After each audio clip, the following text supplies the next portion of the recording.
সুন্দর ধন্যবাদ করবো ঈশ্বর পিতা পরমেশ্বরকে, ধন্যবাদ করব মহান গুরু যিশুকে। এখান থেকে শাস্ত্র বাইবেল থেকে পিতা শেখাচ্ছে মতি 7:1 যে তুমি অন্যের বিচার করো না, তোমারও বিচার করা হবে না।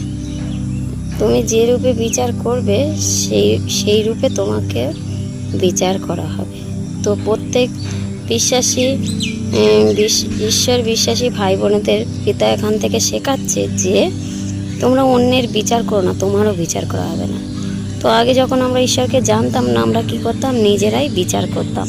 তো এখন পরমেশ্বর পিতা শেখাচ্ছে যে আমরা যেন কারোর বিচার না করি। তো পরমেশ্বর পিতা চোখ দিয়েছে আমাদের দেখার জন্য, সুন্দর পৃথিবীটা দেখে উপভোগ করার জন্য।